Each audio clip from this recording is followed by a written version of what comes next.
Ustedes conocerán dónde están. Para los que no nos conozcan, esta es la sede del Colegio Oficial de Docentes de la Comunidad de Madrid.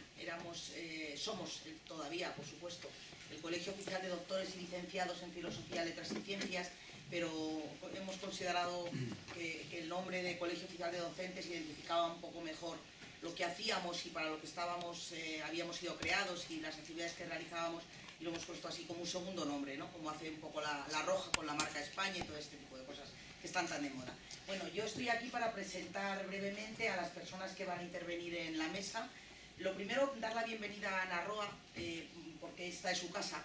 Ella es colegiada desde hace mucho tiempo, es una de las personas más activas de la sección de pedagogía del colegio y hemos tenido el honor de contar con la presentación de algunos de sus últimos libros. Voy a hacer una breve semblanza de quién es Ana Roa, ¿no? Es licenciada en Ciencias de la Educación por la Universidad Nacional de Educación a Distancia y especialista en coaching educativo. Además de todo, ha liderado equipos, es escritora y consultora familiar, experta en análisis tradicionales, autora de libros Educación Talla Única, que presentó aquí hace 2 años quizá, Ana. Sí, como a finales de 2017 fue, eso es. Tiene otro libro que se titula El yo infantil y sus circunstancias, editado por Pasión por los libros, y Vive la vida, también por Pasión por los libros. Es especialista en TDAH, en el síndrome de déficit de atención e hiperactividad, pero también ha creado numerosos materiales terapéuticos de otros apartados, ¿no? En tema de educación emocional, en tema de lo que vamos a hablar esta tarde, que es el tema de los alumnos con necesidades educativas especiales, ¿no? Desde el año 2000 pone en la contraportada de esta publicación que presenta hoy, publica numerosos artículos y trabajos en revistas divulgativas, algunas como la nuestra, la del Colegio Oficial de Docentes, en editoriales, en portales educativos. Ella es muy activa, como sabéis, en redes sociales y en todos los recursos de internet, y colabora con asociaciones y fundaciones del mundo de la educación. Otra de las personas que están en este libro, que son autoras de este libro, es Cristóbal Calderón Machuca, también es colegiado, es también habitual en esta casa, muy querido en esta casa, es licenciado en Pedagogía por la Universidad Complutense de Madrid, maestro, yo sé que tú presumes de la palabra, ¿verdad?, de la definición, maestro en especialidad de orientación escolar y profesional y posteriormente en educación especial. También me explica aquí en la contraportada del libro que se especializó en el año 1983, Cristóbal, en informática educativa por la Universidad Central de Barcelona. Muchas otras cosas, ponente, conferenciante como Ana, ejerce desde 2007 como orientador educativo en el EOEP y el Departamento de Orientación del IES, del Instituto de Enseñanza Secundaria de la Red Pública de Institutos de la Red Pública de la Comunidad de Madrid. Está especializado actualmente en neuropsicología de la educación y tiene un destino definitivo en el IES Manuel de Falla de Coslada, es casi, ¿verdad?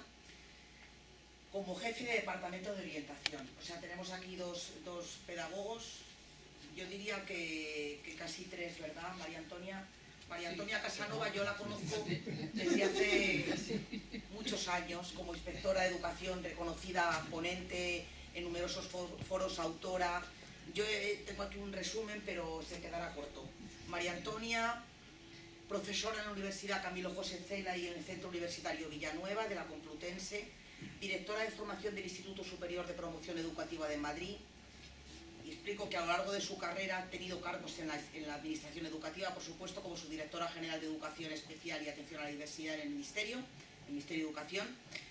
Colabora con diferentes universidades, es también autora. Yo tengo mucha referencia a ella cuando escribo mis reportajes en el tema de la educación inclusiva. Yo pienso que, aparte de todo lo que pueda decir yo aquí ahora, ella es una de las personas que más ha defendido el modelo de educación inclusiva en este país y creo que es una de las trayectorias profesionales que más habría que destacar, bibliográficamente hablando.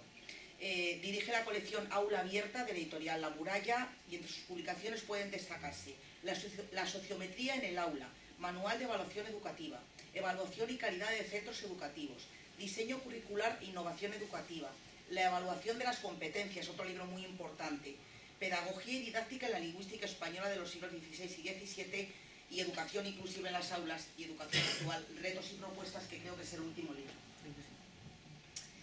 Dicho esto, yo os voy a dar mucho tiempo, vamos, el tiempo que necesitéis para luego si queréis abrimos un debate con alguna pregunta posterior y demás, pero yo, la vida está llena de casualidades y yo me he encontrado esta misma tarde con una noticia que me ha enviado Santiago Castillo Arredondo, conocido de vosotros. Ahora mismo es profesor emérito por la universidad a distancia y me ha enviado un correo de una noticia del Mundo que no voy a leer entera, no os asustéis, pero que dice así: una niña superdotada de 12, es de hoy, una niña superdotada de 12 años pide saltarse la escuela para estudiar medicina. Con tan solo 12 años ha aprobado un curso preuniversitario de medicina, pero no puede acceder a la universidad, no estamos hablando de España, porque no ha terminado la escuela primaria. Se llama Maite Pazmiño y con esta edad que decimos, con 12 años, no solo sabe a qué quiere dedicarse, sino que ha aprobado ya un curso preuniversitario de medicina. Y continúa el artículo. Sin embargo, su sueño podría haberse truncado si le continúan negando su ingreso en la universidad, ya que no ha terminado la escuela primaria. Esta pequeña superdotada no se ha quedado de manos cruzadas, y está tratando de que el Ministerio de Educación le permita ingresar en la facultad. Hizo el curso en la Universidad Espíritu Santo de Guayaquil. Yo os dejo ahí el mensaje, porque no es España, pero bueno, quizá encontremos alguna similitud, si no esos obstáculos, sí quizá algunos otros, ¿verdad, María Antonia?, en el tema de los niños superdotados. Bienvenidos, gracias por estar aquí y adelante.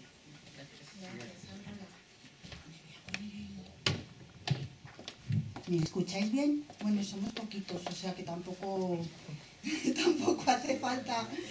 Bueno, sí, no. Si queréis acercaros lo que queráis, como estéis cómodos. Si estáis bien ahí, pues no hay ningún problema. Mirad, vamos a ver, cuento aquí, ya nos ha presentado Aurora, cuento aquí con dos grandes profesionales a mi lado. La noticia que has dado, Aurora, a María Antonia le va como anillo al dedo. Porque ella tiene una gran vida literaria y profesional en toda Latinoamérica, con lo cual luego, si quieres, hacemos un inciso y lo comentamos. A ver, el libro de altas capacidades educando para el éxito. Vamos a ver, esto ha sido un gran reto para nosotros. Es el primer libro que comparto con mi compañero Cristóbal. Y la verdad es que cuando hablamos de altas capacidades en este país creo que todavía falta mucho para realmente entenderlas como tal. Voy a hablar ahora a nivel personal. Para mí fue un reto porque era un tema que yo trabajo muchísimo con dificultades de aprendizaje.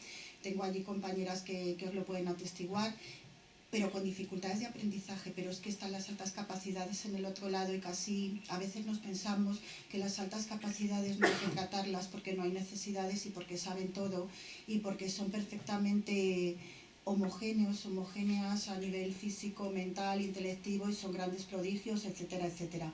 Entonces, pasando un poco, veréis, el tema de las diapositivas, aquí está el prólogo de María Antonia. No sé si lo ves, María Antonia, o lo ves lo ves aquí. Mirad, hay una frase dentro de este entresacado del prólogo que ha hecho María Antonia. La sociedad no concibe que refiriéndose al chico o a la chica de altas capacidades, pueda necesitar apoyos particulares, dado que con sus posibilidades naturales podrá salir adelante sin la ayuda de nada ni de nadie. Se supone que se bastan y se sobran para superar cualquier situación. Vamos a ver, aquí habría mucho que decir.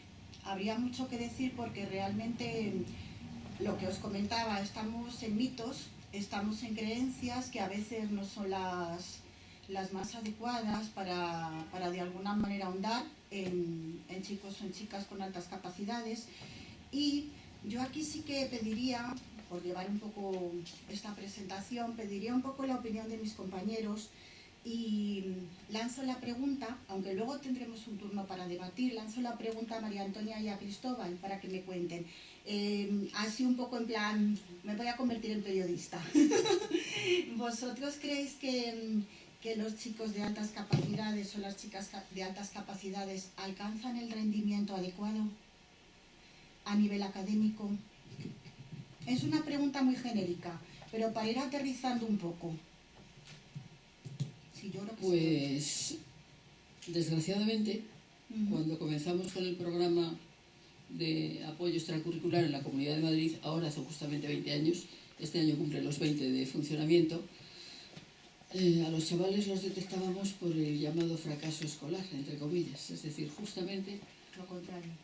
lo contrario, es decir, un chaval que de pequeño va estupendamente, que es listísimo, que toda la familia encantada con él, resulta que cuando llega a un momento de su escolaridad empieza a suspender en todo y uno dice, bueno, ¿qué pasa, no? Es muy claro que se aburre, es obvio, o sea, no le interesa nada lo que le cuentan en la escuela.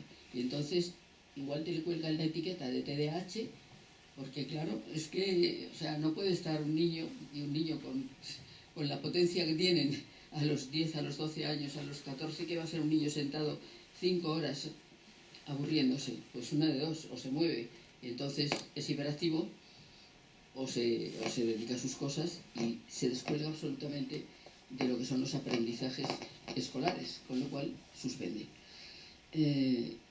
Iba a decir una cosa más, eso a lo mejor es lo menos grave. Es decir, lo más grave es que hay intentos de suicidio, es que hay de todo. Es decir, es que el problema de los niños con alta capacidad no es tanto que no aprendan, porque pueden aprender en la 10ª parte o en la 100ª parte que aprendemos nosotros, pero sí tienen problemas emocionales y afectivos, porque los niños de su edad no tienen sus mismos intereses. O sea, esa disincronía de edad mental con edad cronológica les plantea problemas, claro, pero les plantea problemas afectivos y emocionales. Y cuando uno no tiene una personalidad equilibrada y no está emocionalmente bien, pues la verdad es que se desequilibra absolutamente todo. Alternativas, sí, alternativas se han dado. Es decir, el problema que hemos tenido también durante muchos años es que legalmente en España no existían. Es decir, no aparecían en ninguna parte. Es decir, hasta el decreto del año 1995, que apareció en el 96, no aparecen los niños entonces llamados con sobredotación intelectual, con lo cual desde la administración no se podía hacer nada, porque no existían los niños superdotados. Entonces, ahí había un problema que bueno, la verdad es que sí hay suerte que la Comunidad de Madrid, en cuanto aparecieron los niños superdotados en el boletín, se puso a trabajar con una investigación y inmediatamente, o sea, se hizo una investigación, se hizo un rastreo en el 5% de las escuelas de toda la comunidad, y cuando aparecieron ahí esos 100 y pico de niños, se dijo, bueno, ¿y ahora qué? Claro, porque si hemos hecho la investigación ahora hay que hacer algo, ¿no?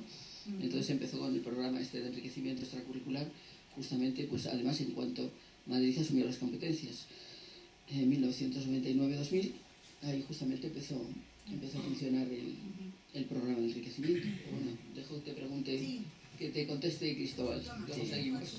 Bueno, yo añadiría, porque lo ha definido muy bien María Antonia, la problemática general, yo lo que añadiría, voy a contar una anécdota curiosa. Hace como unos 24 años estaba yo trabajando como profesor de pedagogía terapéutica y teníamos un superdotado de aquellos primeros que supongo que se valorarían. Y curiosamente la propuesta que se hizo es que para qué quería propuesta si iba perfectamente, no había ningún problema, ¿no? El tema es que luego salían problemas porque no se ajustaba la norma, porque había problemas de comportamiento con respecto a los objetivos y los contenidos. Y lo más curioso de todo es que cuando yo propuse que podíamos hacer un trabajo a nivel de pedagogía terapéutica, se me preguntó qué hacía el PT trabajando con un superdotado. Eso era para hándicap, no para altas capacidades. De entonces ahora ha llovido mucho, pero curiosamente ahora, después de tantos años y después de haber pasado por evaluar al superdotado, yo he sido orientador en los equipos de orientación, sabéis que nosotros somos los que evaluamos a los supuestos alumnos de superdotación que se nos demandan desde los centros educativos, desde la familia. Lo que me encuentro es que estamos casi en el mismo sitio, aunque con situaciones diferentes. Ahora ya no se pregunta quiénes se pueden trabajar con él, sino que lo que se hace es simple y llanamente plantear que quizás no sean tan inteligentes cuando no tienen los rendimientos que se espera de ellos. Es decir, se ha avanzado solo en los aspectos a lo mejor de valorar recursos o de tener medios, pero seguimos siendo deficitarios en la formación del profesorado y en no superar los tabús que se tienen sobre la sobredotación. Quizá hay un problema importante con el tema de cómo se llega a lo que es el concepto de sobredotación desde el punto de vista administrativo. Porque nos hemos ido al modelo de cociente intelectual y no hemos valorado otros muchos aspectos. Ya no voy a decir el aspecto que también señaló María Antonia, ¿no?, sobre el tema del cociente emocional, que eso también es importante. Aunque sea así, a grosso modo, un cociente intelectual de 142 con un cociente emocional de 85, los resultados ya no dan tanta inteligencia, ¿no? Quizá hay un problema también de base en el modelo que elegimos, porque si nos basamos solo en el cociente intelectual y no nos basamos en lo que es una evaluación más referida al contexto, quizás a lo mejor lo que estamos haciendo es sesgando la valoración. Pero aún así, el problema fundamental es que sigue existiendo el mismo tabú que hace 30 años. Hay un grupo de superdotados de altas capacidades que responden al modelo tradicional de son alumnos muy competentes en todos los aspectos, son alumnos que van bien, son alumnos que tienen un alto nivel de competencia académica, alumnos que tienen un buen comportamiento adecuado y un nivel de madurez, pero casualmente es de los menos, del grupo que menos hay en los centros, porque lo que hay más en los centros son superdotados que, como ya dice María Antonia, vienen de rebote, vienen por comportamientos disruptivos. A partir de ese comportamiento se hace la demanda y luego descubrimos que son superdotados. Vienen por TDAH, vienen por un montón de cosas, cuando lo que se descubre es que el trasfondo es quizá la falta de adecuación que se ha tenido a nivel de competencia educativa y a nivel del profesorado con las respuestas educativas que se debían haber tenido con ellos. Y curiosamente, después de tanto tiempo, casi seguimos en el mismo sitio. Me voy a aportar aquí, Cristóbal, porque me viene fenomenal para seguir avanzando con la siguiente diapositiva, que ahí la tenéis, y enlaza mucho con el... Espérate, ¿me escucháis, verdad? Sí. Enlaza mucho con el mensaje que Cristóbal y María Antonia están dando. Muy curiosa, evidentemente es metafórica, pero si fuéramos a cualquier parte y nos encontráramos con un grupo de niños y de niñas, nos preguntaríamos, ¿quiénes de estos niños o niñas son de altas capacidades? Habría que buscar, realmente.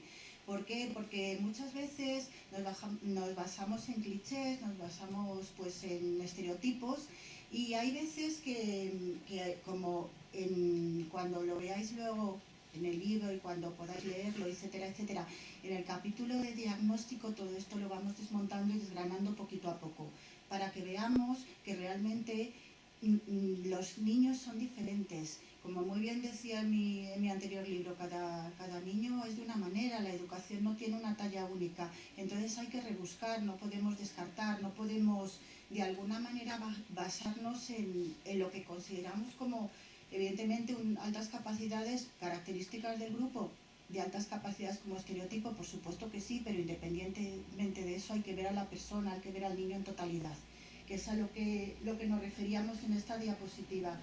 Y aquí, que también esta fue idea de mi compañero, que es una diapositiva preciosa, evidentemente no hay que dar respuesta a todas sus necesidades.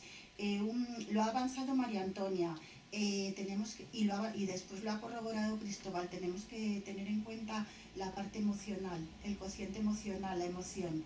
La emoción es el motor, y en muchísimas ocasiones esa emoción estereotipamos y la dejamos apartada y nos vamos a la parte cognitiva, y entonces no hemos avanzado absolutamente nada, que era lo que decía Cristóbal. Voy pasando, si queréis. Mirad, aquí vamos, os voy a dar aquí también la palabra a vosotros. Vamos a ver. En el libro, como he dicho, dedicamos un capítulo al diagnóstico. A ver, María Antonia y Cristóbal, luego ya continúo yo con las disincronías. ¿Qué opinión tenéis vosotros del diagnóstico en altas capacidades? Que lo ha adelantado Cristóbal. ¿Se diagnostica bien, poco, o por el contrario existe un sobrediagnóstico? A ver, opiniones. Opinión solo, porque de esto entiende más Cristóbal. Yo lo que sí puedo decir es que hay mucha tendencia, sobre todo con niños de altas capacidades, a mirar para otro lado cuando nos lo encontramos en un aula o incluso en la familia. Quizá para no complicarnos la vida, pero claro, si yo me encuentro con un niño con síndrome de Down, no puedo mirar para otro lado, pero con un niño de alta capacidad sí que puedo, porque no se le nota nada, de momento no se le nota nada. Y hay críos que incluso en educación infantil están, parece que ensimismados, parece que no se están enterando de nada dentro del aula, y resulta que se saben todo lo que ha pasado fuera y además han desarrollado ellos todo lo que han querido por su cuenta. Hay que hablar con las familias, es decir, para educar a un niño hace falta toda la tribu, no solo una parte, es decir, hace falta todos, y ahí hay que hablar con la familia, y hay familias que son conscientes y que asumen la situación. Algunas no las quieren asumir, y también yo me he encontrado con muchas familias que se empeñan en que su hijo sea superdotado aunque no lo sea, y entonces martirizan al crío o a la cría. ¿De qué manera? Es decir, yo la verdad es que en la Dirección General he hablado sobre todo con madres de todo tipo, y me he encontrado con ellas sobre todo por todas partes, y de los tres tipos, es decir, de gente que asume o de que iban al programa este de enriquecimiento y decían, pero no les irán a estar diciendo a ustedes todos los días que son superdotados. No, señora, usted no se preocupe, que aquí van a estudiar todos, van a estar todos trabajando, todos bien, sin ningún problema de que se crea en el ombligo del mundo, que, como decía Cristóbal, en unas cosas lo son, pero en otras no. Entonces, eso es lo bueno de la educación inclusiva, que aprendemos a convivir todos juntos con nuestras diferencias, y bueno, pues ahí tenemos que aprender a convivir. Y nos tenemos que aguantar mutuamente los unos y los otros. Pero luego esos niños y esas niñas van a crecer, van a trabajar, van a estar en una empresa y tienen que saber tratar con los demás. Y los demás con él o con ella, que hay veces que tampoco es muy fácil. Pero que a la hora de diagnosticar, pues hay que estar muy pendientes, hay que poner mucha atención, y luego dar con buenos profesionales como Cristóbal, que hagan las cosas bien, y con equipos que sean serios. Otros problemas que nos hemos encontrado, os digo, desde la Dirección General, pues que en la Administración solo se admiten las evaluaciones psicopedagógicas realizadas por equipos de orientación o por departamentos de orientación oficiales. Claro, en la Dirección General pues llegan muchos gabinetes privados que dicen, oye, y yo también soy profesional, ¿y por qué no me admitís mi diagnóstico? Evidentemente, yo diría que si todos fuéramos tan estupendos como tendríamos que ser, no debería haber ningún problema. Pero claro, cuando uno está en una Dirección General y ve los informes que envían, a lo mejor complementarios, diferentes gabinetes privados, pues se puede uno encontrar con cosas, como yo me he encontrado, con que todos los informes de todos los niños son iguales, idénticos, o sea, están impresos, están hechos. Cambia el nombre del niño, como cuando se hacían los proyectos curriculares en el año 90, que la editorial te lo daba y solo cambiabas el nombre del centro. Bueno, pues cambia el nombre del niño al principio, la edad, no sé qué, datos personales, y al final 10 líneas diferentes. Y el informe de las 5 o las 10 folios que le dan a la familia y que le cobran pues lo que le tengan que cobrar por los 10 folios, resulta que uno mira otro, resulta que son todos iguales. Y claro, cuando yo hablaba con ellos les decía, oye, o sea, es que no me puedes decir que te lo admita cuando me estás haciendo, es decir, cuando tienes el informe impreso, yo lo siento mucho, y que además todos, resulta que luego todos tienen que ir a un programa. Es decir, todos los que caen allí eran superdotados, aunque fueran a hacer sumas, me da lo mismo, pero todos tenían que ir luego a un programa de enriquecimiento, de perfeccionamiento, de atención, pues todos los sábados, aunque fuera desde la otra punta de España. Y dices, mire usted, no en serio, ¿no? No en serio. Entonces, es verdad, yo creo que los equipos de orientación tienen una buena formación, deberían tenerla, deberían actualizarse y no quedarse pues como cuando se empezó en los años 90, ¿no? Sino que hay que ir avanzando en muchísimas cuestiones, para no quedarnos pues siempre con lo mismo de solo cociente intelectual y se acabó. Bueno, yo lo resumiría en una frase a la pregunta que ha hecho mi compañera. ¿Se hacen bien o se sobrediagnostica? Bueno, yo pienso que técnicamente se hace bien. El problema es la fundamentación y los modelos de los que se parten. En el libro ya hay un pequeño apartado precisamente de ese análisis, ¿no? Lo que la administración requiere hoy en día está basada en modelos de los años 80. un modelo triárquico de inteligencia que obedece a unas propuestas que en ese momento había, que evidentemente recogen la parte de las funciones ejecutivas y que se basa en modelos psicométricos. No se avanzaba en ese sentido y administrativamente lo que se nos pide es que técnicamente respondamos a ese modelo. Tenemos que hacer pruebas de inteligencia, tenemos que hacer pruebas de creatividad, tenemos que hacer una serie de pruebas documentales, cuestionarios, etcétera, para determinar que de acuerdo con ese modelo responde a lo que nosotros podemos solicitar como derivación para que se reconozca la alta capacidad en un niño o en una niña. Técnicamente sí, pero yo creo que el problema es más de fondo. El problema es que hay que evolucionar hacia otro tipo de modelos. La inteligencia general hoy en día se ha derivado hacia 8 tipos de inteligencia. Estamos ante modelos que quieren responder a una visión de la persona más global, es decir, incluir los aspectos emocionales. Actualmente, por ejemplo, nosotros no utilizamos ningún tipo de test que emocionalmente esté tipificado a todos los niveles, que sea reconocido por la administración como tipificado. Por lo tanto, lo hacemos con otra cosa que se llama sentido común.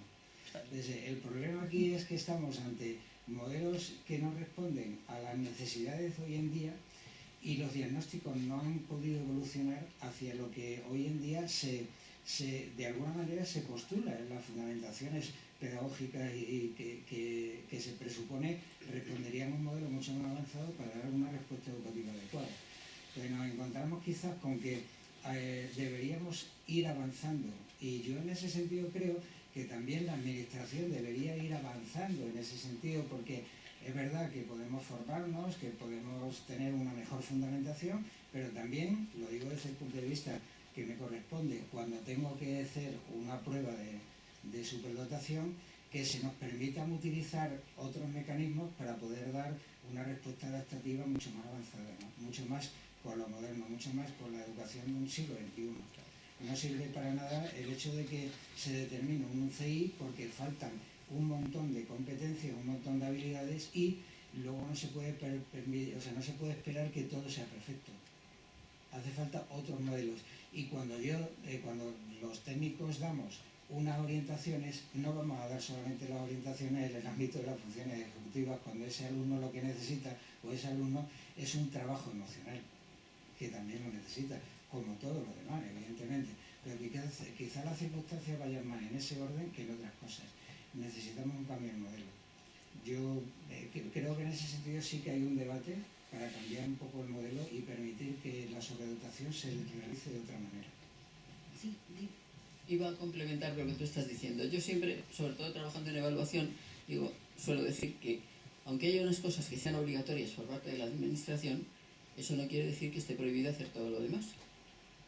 O que esté prohibido dar informes complementarios o hacer otra serie de trabajos que evidentemente, si a ti te llega un niño o una niña y tú ves las necesidades que tiene y le aplicas otras pruebas que sean diferentes o otros sistemas de diagnóstico que no son los que están establecidos, tú a la administración le dices lo que le tengas que decir y luego además a la familia, al profesorado, al niño o a la niña le dices todo lo que le tienes que dar complementariamente, porque si no, no estaríamos atendiendo bien a la población, ¿no? Es lo mismo que con evaluación. Dices, ¿qué necesita? Que cada 3 meses no sé qué a la familia. Y con un número, con un notable. Mire usted, pero es que eso no dice nada. Pero no está prohibido hacer otras cosas complementarias, muchos más explícitas y que informen mejor de lo que se está haciendo y que se atienda mejor a la diversidad de todos los niños y niñas a través de todo el diseño curricular y de toda la atención de orientadores y de todo. Sí, continúo tu mensaje porque de hecho el libro, el subtítulo en este caso es Educando para el éxito. Tiene mucho que ver con lo que estamos hablando. Mirad, para completar un poco la opinión, el discurso de María Antonia y de Cristóbal, mencionaros, soy fan y vivo de la educación emocional. Creo que si las emociones, o gestionando bien las emociones, mejor dicho, ahora que estamos aquí todos adultos, menos mi chica, sería todo muchísimo más fácil. Hablaba antes María Antonia, creo que ha sido de la famosa disincronía, ese desequilibrio que muchas veces nos encontramos en casos de chicos de altas capacidades, y que de hecho en el libro lo relatamos bastante bien. Ese desfase, pues de alguna manera en el lenguaje, porque su pensamiento va mucho más rápido, ese desfase psicomotor, la mano es muy torpe, es muy lenta, pero es que en realidad él sabe perfectamente escribir, pero no sabe cómo colocar esa mano. La mano va por un lado, el pensamiento va por otro. Ese desfase afectivo a nivel familiar, porque son chicos en ocasiones muy curiosos, y esas necesidades a veces las familias no sabemos cubrirlas porque nos preguntan demasiado y entonces nosotros mismos nos perdemos. Y por supuesto a nivel social, la escuela. Luego abre una diapositiva bastante interesante de cómo trabajar, y ya lo han adelantado ellos, con chicos de altas capacidades. Desde luego un método memorístico y repetitivo, pues imaginaros, con chicos que viven de explorar y de investigar, y pues esas necesidades evidentemente no están cubiertas. A veces con los propios compañeros, y aquí cuento anécdota de una amiga mía que tenía un niño que tiene un chico de altas capacidades, y lo que hacía los domingos era estudiarse, porque no le interesaba para nada el fútbol, pero sí se escuchaba todos los resultados de los partidos de fútbol para que al día siguiente pudiera hablar de algo con los compañeros, porque estaba totalmente fuera y tenía que buscar temas de conversación con los compañeros. Y no es porque ese niño no quisiera socializarse, sino porque no encontraba temas en común. Ahí el profesor, el tutor, a pesar de tener varios en clase, pues tiene mucho que aportar y mucho que decir. Y introduciendo un poco lo que comentaba María Antonia y Cristóbal, la famosa hipersensibilidad. Son chicos hipersensibles, ellos viven las emociones, es una sensibilidad emocional muy diferente a la común, por así decirlo, etcétera, por decir algo, porque realmente ya no sé lo que es común y no común, pero bueno, realmente es una hipersensibilidad muy grande, una hiperexigencia muy grande la que tienen hacia sí mismos. Y bueno, esos dos conceptos, que luego los veremos con un poquito más de profundidad, los vamos a tener en cuenta. Voy a ir pasando, porque aquí más o menos es un poco la emoción que os la he relatado. Mirad, en el libro hemos planteado preguntas bastante interesantes. Ahí tenéis algunas. Yo, por seguir un poco esta exposición, mirad, a mí me llama muchísimo la atención la tercera. Si han heredado estas capacidades, ¿no es suficiente para tener éxito? Yo os la traslado. Yo tengo la respuesta, pero quiero escuchar la vuestra. Luego, en cualquier caso, como tendremos oportunidad de tener un ratito, pues oye, los que queráis participar, encantados. ¿Qué os parece? Yo creo que ya está contestado, ¿no? Me parece que ya está contestado, porque evidentemente las capacidades, pues sí, uno nace con unas capacidades determinadas, pero también son un constructo, es decir, o las sigues trabajando o te quedas sin ellas. Es decir, que eso hay que trabajárselo todos los días. Sí, las familias que de repente dicen, ay, tenemos un genio en casa, pero ese genio realmente llegará a ser genio o no llegará a ser genio. Exacto. Es que ahí yo creo que hay mucho que trabajar, es decir, creo que hay que reconocerle y que hay que trabajar con él, pues en todos los campos, pues para que desarrollen toda esa capacidad que tienen, igual que con el resto de las personas. O sea, es que realmente el principio es el mismo. Es decir, en educación y en la familia y en la sociedad hay que trabajar para que cada persona desarrolle sus capacidades y sus talentos al máximo. Y con estos también. Es decir, si no se trabajan, bueno, la verdad es que también hay que reconocer que en algunos casos, aunque no se haya trabajado con ellos, sí que las han desarrollado, ¿eh? O sea, tenemos casos que, bueno, esa niña de 12 años, por ejemplo, que quiere ahora hacer medicina, pues no creo que haya tenido muchas facilidades en la escuela que se le hayan permitido, pero a pesar de todo, y concretamente en el programa de enriquecimiento extracurricular hemos tenido niños y niñas abandonados por las familias, es decir, tutorizados legalmente por la Comunidad de Madrid, que quien los llevaba al programa eran monitores, eran tutores de la residencia donde estaban, y son niños absolutamente abandonados por la familia, y bueno, y ahí estaban, ¿eh? Y ahí estaban. En el libro también lo tratamos. Sí, sí. De hecho, Sí, es que, a ver, yo creo que no, más que el título, lo que creo que fundamenta el libro es el subtítulo. Sí. La idea de la alta capacidad, aparte de que en los capítulos un poco vamos desgranando qué se considera la alta capacidad desde el punto de vista técnico, qué son las altas capacidades, la diferencia entre unas cosas y otras, las cuestiones normativas, lo que hay en el trasfondo es el intento precisamente de intentar dar una respuesta de cómo resolver de alguna forma el afrontamiento de las altas capacidades, no solamente desde las personas que lo son, sino las que las personas les rodean, desde una perspectiva de que lo que hay que hacer es autoprepararse para el éxito. Aquí hay dos cosas. ¿Qué consideramos nosotros éxito? Y el concepto de felicidad. Ya sé que puede ser un poco filosófico, pero sencillamente es que creo que cuando estamos hablando de altas capacidades estamos hablando de gente que piensa con unas determinadas características. Y a lo mejor su concepto de éxito y con su concepto de felicidad difiere un poco de los demás. Sobre todo en determinadas edades. Entonces, claro, aquí de lo que estamos un poco intentando definir es el hecho de que hay que pensar que una persona de alta capacidad, como cualquier otro tipo de persona, tiene sus propias necesidades. Pero esas necesidades las tiene que cubrir desde su punto de vista y desde su perspectiva. Por lo tanto, lo que hay que tener en cuenta a la hora de la verdad es que esa persona y las personas que estén a su alrededor tengan una conciencia clara de que son las personas mismas las que se educan para el éxito. Lo que tiene que hacer es aprovechar esas cualidades. Y no solo las cualidades cognitivas, sino también las emocionales. ¿Por qué no se garantiza el éxito? Pues precisamente porque parece que la cuestión madurativa no es lo mismo el sistema límbico que el sistema del neocórtex, y ahí sí hay un pequeño problema, y es no controlan las emociones. Muchas veces el fracaso de ciertos modelos de comportamiento o de ciertos modelos educativos lo presupone el hecho de que se les presupone que están a la misma altura sus funciones ejecutivas con sus condiciones emocionales, y no lo son. Yo he tenido un chaval que dejó de tener, estoy hablando de hace un año, no estoy hablando de hace 20, un chaval de 12 años que es superdotado, tiene todo lo que, o sea, técnicamente estaba así, todo el mundo lo sabía, pero de pronto en la segunda evaluación deja de tener buenos resultados. Yo cuando hablo con él, lo que me dice es: estoy harto de que solamente me busquen para hacer los trabajos. Yo lo que quiero es que también me busquen para jugar el recreo.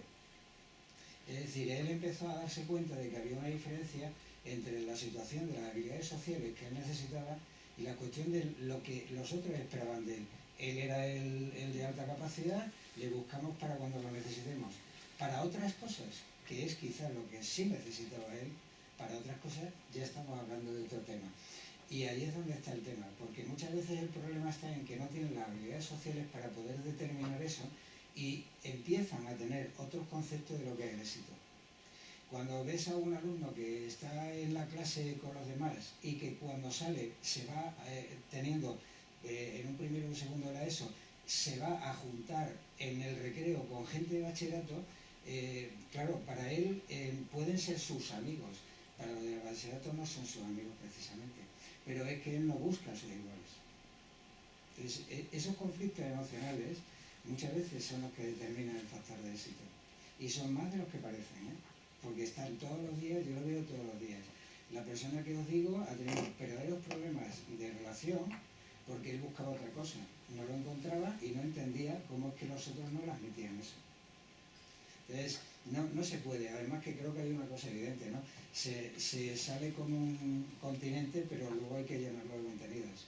Y esos contenidos, hoy por hoy, hay que entender que no son solo conocimientos y competencias, sino también son cuestiones emocionales. Si no se consigue que eso sea, lo complicado es que todo aquello se desarrolle, ¿no? No es garantía precisamente. Siguiendo, vamos avanzando. Mira, bueno, yo trabajo mucho desde el coaching, es una herramienta preciosa y muy aplicable. Sí que es cierto que aquí al elaborar esta diapositiva nos hemos centrado un poco en el docente, lógicamente porque los chicos pasan muchas horas en el colegio. Luego sería un debate fantástico y de hecho luego volveremos a ello si realmente existe una formación. O si queremos como docentes formarnos para atender a este tipo de chicos y a cualquier tipo de chicos, pero en este caso estamos hablando de altas capacidades, pues a chicos de altas capacidades. Evidentemente lo que está claro es que el docente aquí tiene que acompañar. Una enseñanza directiva, una enseñanza basada en métodos memorísticos aquí pues no funciona. Luego veremos, de hecho lo decimos, que son investigadores natos, y sobre todo un docente coach que sea flexible, un docente coach que le ayude a conseguir, le acompañe para conseguir metas, que le ayude con las herramientas, y de hecho podemos formarnos si queremos y tener esas herramientas en el aula, para que ese chico, lo que comentaba Cristóbal, sepa desenvolverse en un grupo, sepa sacar lo mejor de sí mismo, que también es muy importante y que realmente está muy soterrado, sepa afrontar el estrés que conlleva en muchas ocasiones el hecho de que tus compañeros sepan y tus compañeras sepan que eres un cerebrito, entre comillas, o por lo menos, y eso que conlleva trabajar sin etiquetas. Cuando se trabaja sin etiquetas, realmente es cuando se trabaja bien porque ves a la persona, pero claro, las etiquetas siempre están ahí, en este caso siguen estando ahí, y las etiquetas pues llevan al mito. Entonces, en el momento que nos basamos en etiquetas, cuando el docente se quita las etiquetas, empieza realmente a gestionar al chico tal y como es. Creo que hoy en día tenemos, y aquí es un poco un llamamiento, si queremos, podemos hacerlo. A mí me hubiera encantado que esta tarde hubiera venido más gente. Tenemos muchas presentaciones, evidentemente vendrá más gente, pero realmente estamos dispuestos a formarnos. Yo sigo diciendo que si quieres sí, pero también hay veces que mira que soy positiva y mira que tengo esperanza, pero madre mía lo que cuesta, ¿eh? Madre mía lo que cuesta encontrarte con docentes formados de verdad, con docentes abiertos de mente, con docentes con espíritu crítico, con docentes abiertos al cambio, y todo eso pues es un poco un resumen de esta diapositiva. Yo aquí lo dejo y porque cada uno tendrá su experiencia, evidentemente, pero yo aquí soy muy crítica. Si ahora no te formas es porque no quieres y no hay más. Así lo dejo, tal cual. Y ya me enfado, así que mejor vamos a cambiar. A ver, yo creo, porque esto lo hemos discutido Ana y yo, lo que nosotros aquí tratamos de expresar en el libro no es que hagan un supermáster de coaching, sino que vuelvan a aquello que se hacía cuando uno era tutor, y es a enseñar el camino y no trazárselo. Esa es la diferencia. No hace falta mucho, es simplemente ser consciente de que con qué tipo de personas están. Es verdad, hay que tenerlo, pero hay que tener conciencia de que hay que hacerles evolucionar desde ellos mismos. Es decir, simplemente lo que hay que hacer es ayudarles a que tengan su propio camino. Y eso hoy en día es muy importante, es volver a ser el tutor, la persona que les seguía, la persona que de alguna manera ayudaba, desde el punto de vista del docente y desde el punto de vista de la familia, para asegurarse de que eligen su propio camino, no que se lo tracemos. Esa es la diferencia. No hemos querido aquí señalar que se haga un máster de coaching, sino darle al concepto tutorizar, guiar y orientar el camino que hoy debe darse, ¿no? O sea, enseñarles el camino. Con estos alumnos muchas veces es complicado. Son personas que cuestionan, y es verdad. Y a veces pues esos cuestionamientos te hacen entrar incluso en tus propias contradicciones. Por eso, al menos tener muy claro la perspectiva desde la que se guía. Por eso hemos querido aquí señalar precisamente esto. No como un sentido de fundamentación, sino como una forma de afrontar las altas capacidades, ¿no? Efectivamente. De todas formas, hay veces que también es complicado para ellos conocer el camino, porque es que sirven para casi todo algunos. Y cuando les preguntas qué quieres ser, pues alguno te dice, pues yo quisiera ser escritor, pero claro, como en mi casa me dicen que de eso no voy a poder vivir, pues no me importa ser ingeniero de caminos. Y dices, pues escritor a ingeniero de caminos, la verdad es que es una gama, ¿no?, de variedad. Sí, pero es que es verdad que les gustan muchísimas cosas y que están interesados por montones de cosas. Y a ellos tampoco les es fácil. No, a nosotros si nos acercamos ya a ellos tampoco, pero ellos tampoco lo tienen fácil en muchas ocasiones. Y hablando de etiquetas, pues yo creo que cuando trabajas con chavales de altas capacidades es fácil quitar las etiquetas. Es decir, cualquier clasificación es convencional, evidentemente, pero tú te encuentras evidentemente también con un niño ciego con alta capacidad y dices, vamos a ver, ¿este qué es? con discapacidad o con alta capacidad. Después, mira, con las dos cosas. Hay que romper esas clasificaciones cerradas porque, mire usted, una persona es muy compleja, muy variada y no hay por qué etiquetarla. Mejor dejar las etiquetas, más Cierto, honestos. totalmente. Mirad, en el libro también tenemos un capítulo sobre adolescentes. Creo que era una tarea obligada. Esta diapositiva la voy a leer porque sí que luego podemos hacer algún apunte sobre ella. Desde Altas Capacidades Euskadi nos comentan, aquí entrecomillado, pero en fin, esto hace o que sufran mucho o que construyan una especie de barrera para protegerse de todo lo que les haga parecer todo lo contrario, insensibles. Lo que me encuentro siempre es un sentimiento de soy la rara o el raro, soy el que tiene el problema, me tengo que adaptar y no puedo, soy débil o como se dice ahora, no sé gestionar mis emociones. Aquí Cristóbal, tú que estás directamente con adolescentes, ¿algún apunte sobre estas frases? Yo es que creo que, y lo hemos señalado como un apartado específico, Sí. porque creo que es un momento bastante delicado de ellos. En este momento que surge el tema de la adolescencia, ellos siguen la adolescencia como otros cualquiera, es decir, van a tener los mismos problemas y las mismas situaciones de necesitar, por un lado, ser capaz de controlar fisiológicamente su cuerpo, tienen que controlar también las emociones, tienen que ser capaces de tener las habilidades sociales que en ese momento son muy complicadas porque pasan del modelo de estar de acuerdo con la autoridad paterna y la autoridad del docente a tener que buscar su propio camino. Y ahí surgen bastantes problemas porque, repito, son cuestionadores, son quizás necesitan buscar otras cosas y lo reclaman como otro cualquiera. Entonces, en estos momentos muchas veces incluso, repito, yo me encuentro lo que os acabo de contar, es decir, dejo de tener buenas notas porque yo quiero ser como los demás. Prefiero que me busquen y ser uno más a ser una persona que destaca y solamente me busquen para que les solucione el problema de la nota. Eso no pueden gestionarlo de la forma correcta porque están en un momento de adolescencia y tienes que buscar los caminos para convencerles de que hay otra forma de gestionar ese tipo de cosas. Hay que conseguir que ellos adopten otras posturas y otras situaciones y la verdad es que les resulta bastante complicado. Entonces creo que ahí es mucho más necesario, yo por lo menos lo que he conocido es que ahí se sea muy consciente de la necesidad de hablar con ellos, de reflexionar con ellos, de dejar que ellos hablen y piensen y de la coordinación con la familia. Al menos desde el punto de vista educativo es muy necesario porque la familia también se encuentra en esa misma vorágine y muchas veces lo que se provoca es que ellos se aíslen muchas veces o simplemente empiecen a ser disruptivos realmente. Porque entre que no se controlan y no saben gestionar sus emociones y nosotros no sabemos entenderles, muchas veces lo que se provoca es verdaderos problemas entre ellos. Y especialmente yo diría que con las chicas, porque la tendencia general es a simple y llanamente desaparecer del mapa, en ese sentido. La sensibilidad que se tiene muchas veces lo que hace es que no quieren destacar bajo ningún concepto, no quieren que haya esos problemas que se tienen en los grupos y entonces para evitar lo que ellos presuponen que sería un rechazo, directamente se diluyen y empiezan a tener otro tipo de conductas, incluso muchas veces conductas que por eso muchas veces vienen a los diagnósticos porque parece que tienen otra cosa.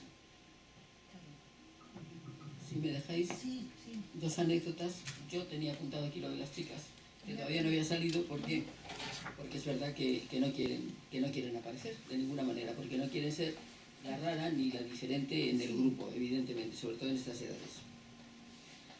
En el programa de enriquecimiento, hablando con algunas chavalas impresionantes, de chicas excelentes, y te dicen, yo vengo a este programa y no sabe absolutamente nadie, ni una sola amiga, que vengo aquí. Y la condición que he puesto en casa es que no se le dice a nadie que vengo a este programa, porque si no, me voy.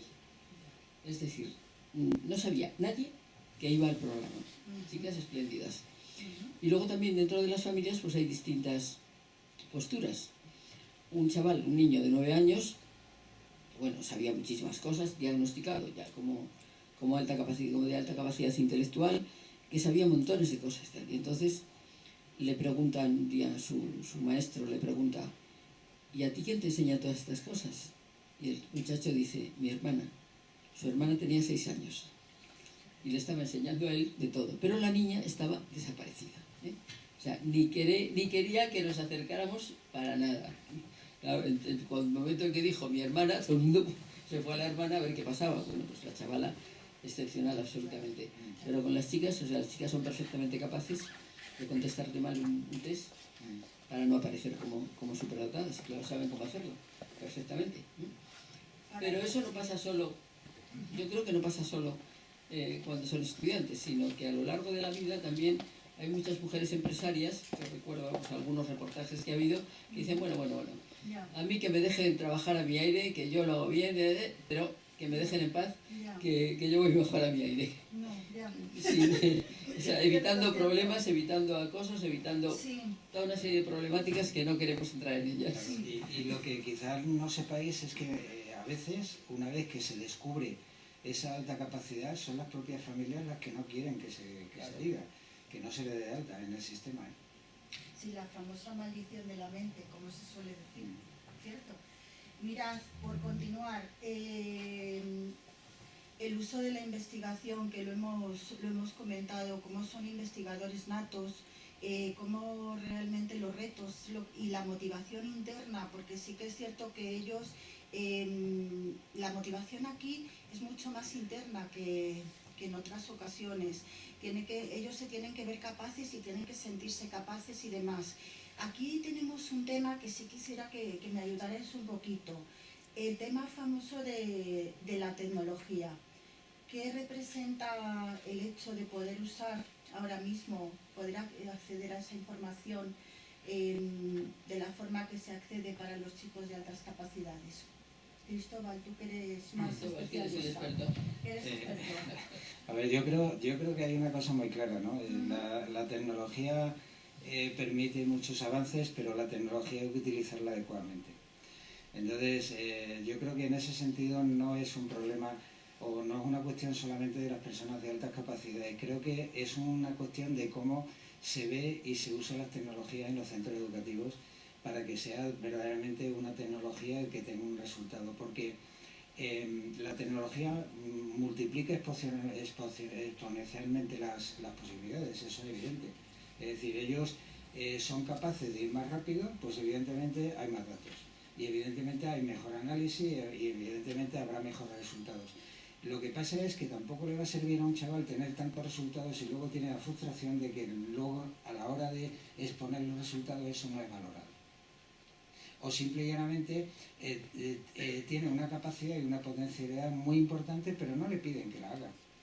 Entonces, yo he conocido alumnos que eran capaces de transformar un vídeo con un editor cualquiera desde el móvil, con un montón de transiciones, le colocaban un montón de cosas y tenían una cosa preciosa, pero el objetivo de la evaluación no iba tanto a la capacidad tecnológica, a la competencia tecnológica que él había alcanzado, sino a los contenidos que había dicho.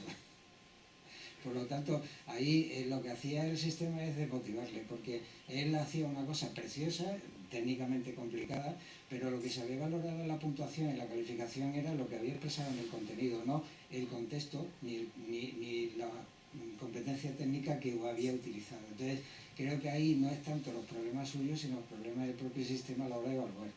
Entonces, es verdad que las tecnologías ofrecen unas posibilidades enormes, pero como en otro tipo de alumnos. Yo creo que en ese sentido es atender a la diversidad. Lo que hace falta es un buen manejo y una buena perspectiva desde el ángulo del que educa. Ahí sí, de lo contrario muchas veces ocurre eso, es decir, tienen muchas posibilidades, tienen un montón de capacidades tecnológicas, pero a la hora de usarlas no son valoradas. Por lo tanto, muchas veces lo que hacen es retrotraerse y evitarlas.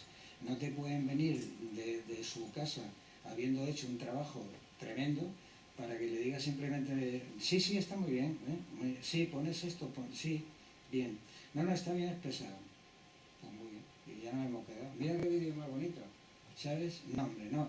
Es que estamos hablando de competencia digital. Habría que haberlo definido en los criterios de calificación.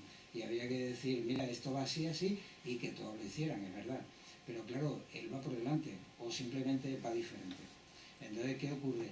que si no somos capaces de utilizar o hacer utilizar la tecnología adecuadamente, tampoco los resultados van a ser para ellos verdaderamente interesantes. Y a lo mejor lo que conseguimos es una contradicción, que de alguna manera abandonen esas posibilidades porque simple y llanamente no se les pide. Y como no se les pide y como inteligentes que son, pues lo que no se pide no se hace. Mirad, vamos ahora al tema de casa, las familias. Bueno, es muy representativa la diapositiva.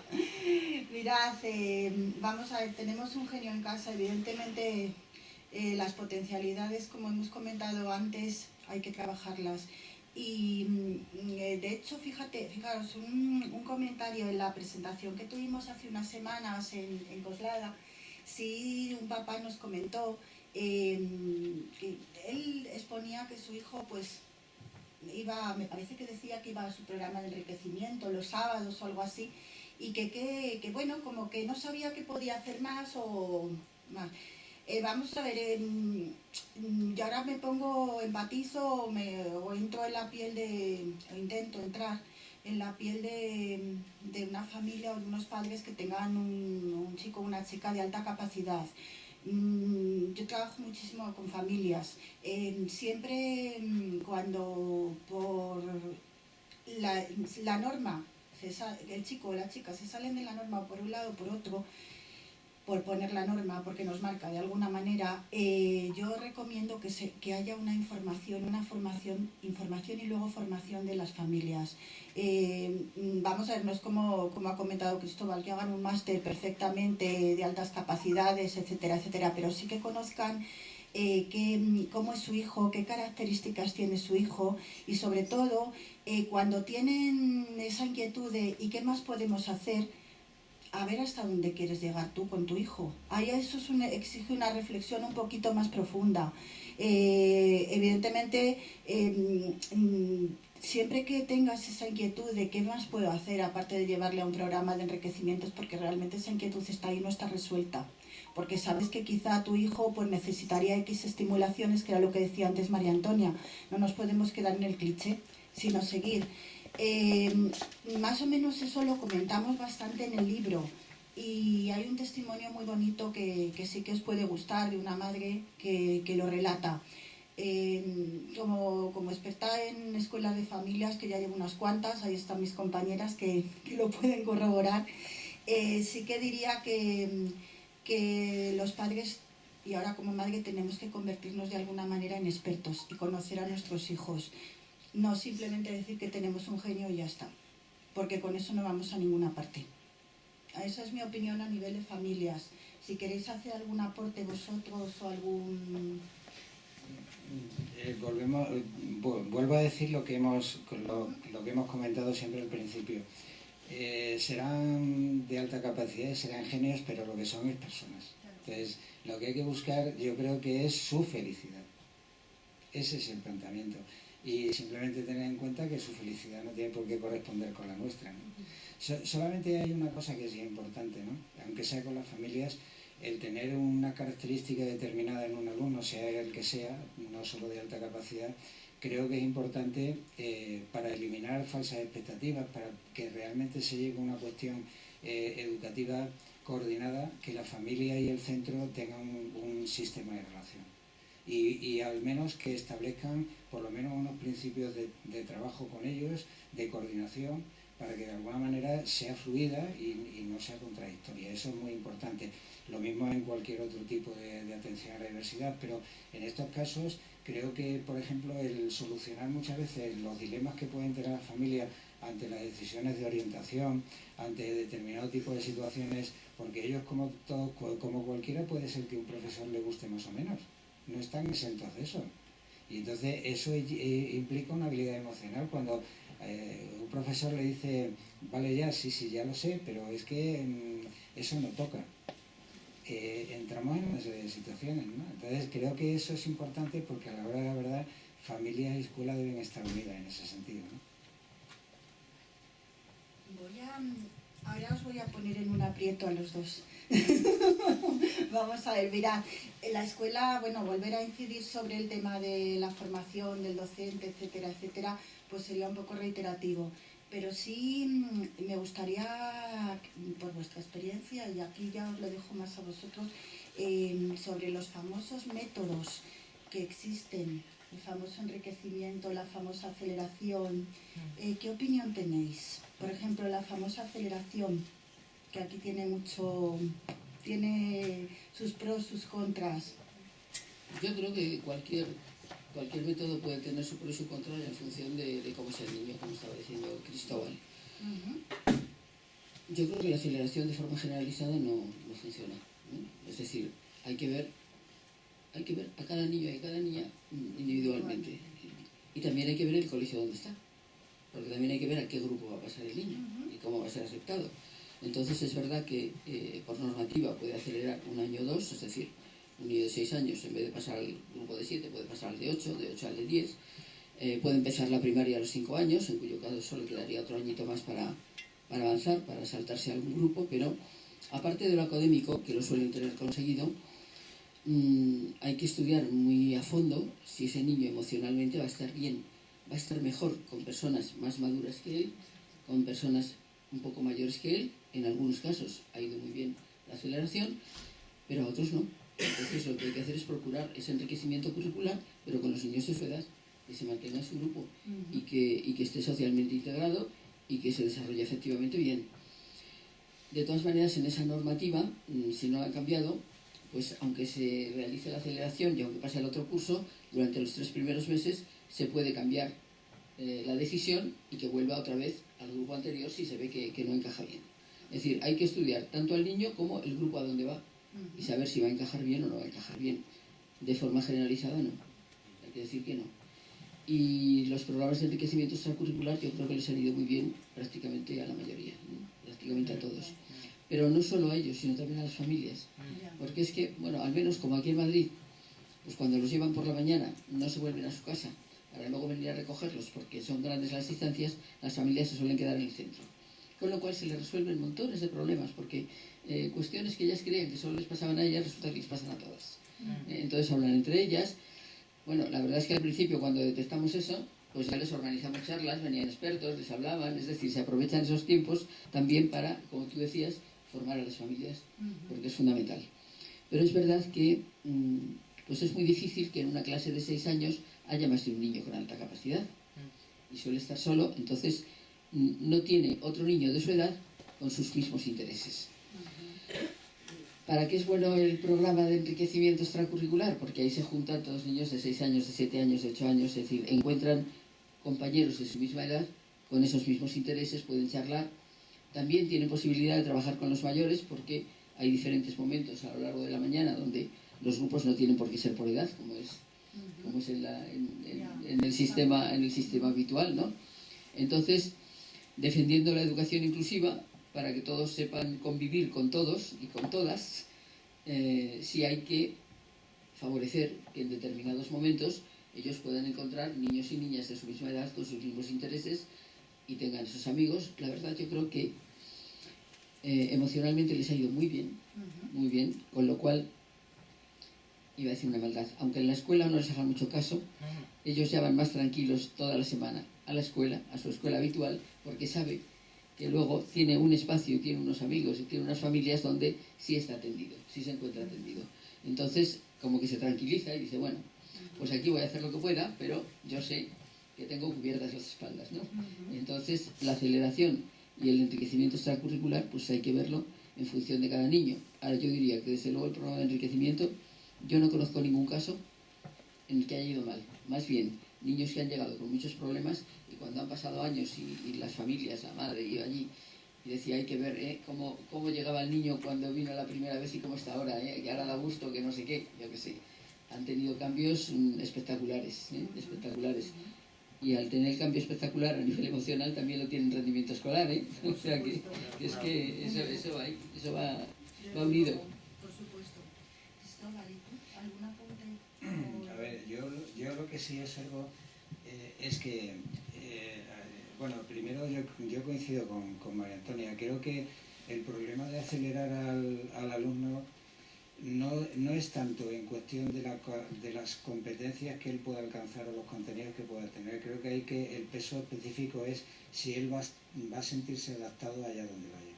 Eso es mucho más importante, porque en ese momento el que aprenda puede aprender, pero que desarrolle madurativamente ya no es lo mismo. Entonces creo que ahí el peso específico sería calibrar muy bien si esa decisión importa una buena adaptación, ¿no? Ese es lo más importante. Y en cuanto a los programas extracurriculares, yo creo que hay una cosa curiosa, que por lo menos es los datos que yo tengo. En primaria aceptan bien ir al programa de enriquecimiento, en secundaria en los primeros años también, pero luego cuando empieza la adolescencia fuerte empiezan a pensar que los sábados son para otras cosas. Entonces empiezan a dejar de querer ir ellos. Es curioso, no porque aprendan más o menos, ¿no? Sino porque quizás desarrollan otros aspectos. Y hay una cosa curiosísima que es verdad, y es, yo creo que es un problema más de los centros que del programa, ¿no? Ellos están en el programa los sábados, están con una serie de alumnos, están con una serie de chicos, pero luego cuando llegan al centro el lunes, el martes, el miércoles, el jueves y el viernes, todo eso está fuera. Entonces, creo que sería bueno que los centros de alguna manera ayudaran a integrar esas expectativas, esas historias, haciéndoles que ellos de alguna manera pudieran vivenciar o al menos explicar esas vivencias, ¿no? Yo creo que ahí carecen los centros de esa visión. Yo en mi centro hay 11 diagnósticos y habrá muchos más no diagnosticados. Y lo digo por eso, porque yo le he tenido que comentar tú qué haces o cuéntalo, ¿sabes? Para que ellos digan, no, es que yo hago una investigación y yo estoy en el laboratorio y tal y cual. Bueno, pues ya lo han dicho, pero ya se sienten de otra manera, ya sienten que aquello que está afuera entra dentro y los demás lo conocen. A veces coincide, porque muchas veces en algunas asignaturas, como en biología y tal, también lo hacen, pero no es lo mismo, porque lo hacen con otros. Entonces, el que haya una cierta coexistencia entre aquel sábado y el resto de la semana, yo creo que es una cuestión de centro, no del programa, pero sí que es algo que yo he visto, ¿no? O sea, la necesidad que ellos tienen de decir, ¿y esto de dónde sale, no? No, mira, es que yo hago esto y esto, ya se sienten de otra manera, ya ven que eso vale también en donde están y sirven para algo. Y lo ideal y lo que he visto, sí, en algún profesor es aprovechar ese enriquecimiento para traerlo a las clases. Eso sí ha sido muy interesante. En algún caso he visto como el profesor le pregunta, le comenta y aprovecha para determinar actividades en las que estas cosas están incluidas porque ha visto que son necesarias, ¿no? Es una forma también de incluir la situación, ¿no? Eso sí es muy interesante. Bueno, es que eso es lo que se propone desde el programa. Es decir, desde el programa el equipo de profesores que lo lleva se reúne con el profesorado del niño o de la niña de los colegios y justamente lo que se les dice es, o sea, se les cuenta lo que se va a hacer, que no se va a interferir para nada en las actividades que ellos lleven, pero que ellos sepan, que ellos procuren incorporar, claro. Y eso de que dices que ahora cuando llegan a determinados años de adolescencia se quieren ir, unos se quieren ir y otros se quieren quedar tanto que no hay quien los eche. Es decir, que cuando empezamos con el programa dijimos hasta los 16 años y como no había quien los echara tuvimos que ampliar hasta los 18. Es decir, hasta que luego ya se iban a la universidad porque no se querían ir de allí ni locos. O sea que de todo hay, pero sí, supongo que la cosa va evolucionando y a lo mejor ahora se quieren ir más, pero en algún momento no había manera de decir que se fueran. Directamente. Mirad, vamos a, porque sí que nos gustaría mucho que pudierais participar, los que estáis aquí, un ratito. Vamos a ir concluyendo, hemos tocado pues casi todo lo que está en el libro y más, o sea que os lleváis una buena sesión de altas capacidades. Mirad, esta reflexión muy bonita final, os la leo en alto. Tengo altas capacidades, puedo distraerme en clase, pero si me interesa, me entusiasmo y puedo ser brillante en el rendimiento de las asignaturas que me gustan. Puedo aburrirme en clase, así que puedo resultar molesto y suspender y tener fracaso escolar. Por eso te necesito, profe, porque no sé estudiar, no me motivo, me frustro. Así que, con tu ayuda y atención, puedo mejorar. Disfrutaré con el estudio, colaboraré en clase, ayudaré a los compañeros, aportaré los trabajos, ayúdame. Sería un poco el final. y corroboraría lo que hablábamos antes del docente. Muchísimas gracias.